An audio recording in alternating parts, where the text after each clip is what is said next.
ఒక 1000 ఏళ్ళ క్రితం అనుకుంటుంది. ఈమె దేవతామూర్తి ఆవిర్భవించింది.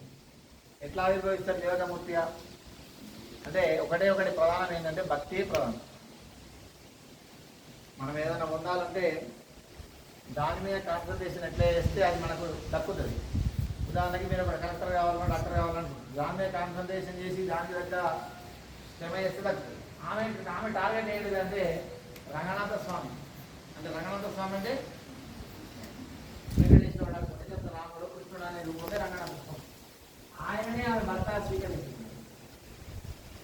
ఆయననే ఫైనల్ అక్కడికే చేరుకోవాలనుకున్నాను. మనందరం ఏమనుకుంటాం, చనిపోయినాక నేను వైకుంఠం పోవాలా కైలాసం పోవాలనుకుంటాం. చనిపోయినాక పోవాలనుకోలేము, బతికుండగానే అక్కడికి వెళ్ళాలనుకున్నాను. కాబట్టి అంతటి భక్తి పారవశ్యంలా 24 గంటలు అదే ధ్యాస లేదు, వేరే ధ్యాస లేదు.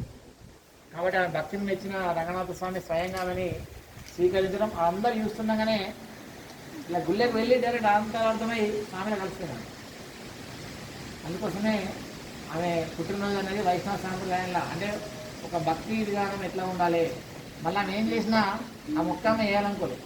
జనరల్గా మనం ఏం చేస్తాం, నేను వేయాలంటే ఏదైనా లాభం పొందేదంటే ఫలానా దగ్గర ఫ్రీగా ఒక 10 వస్తువులు దొరుకుతున్నాయని ఫస్ట్ మనం తెచ్చుకున్నాక ఎల్లగెప్పు.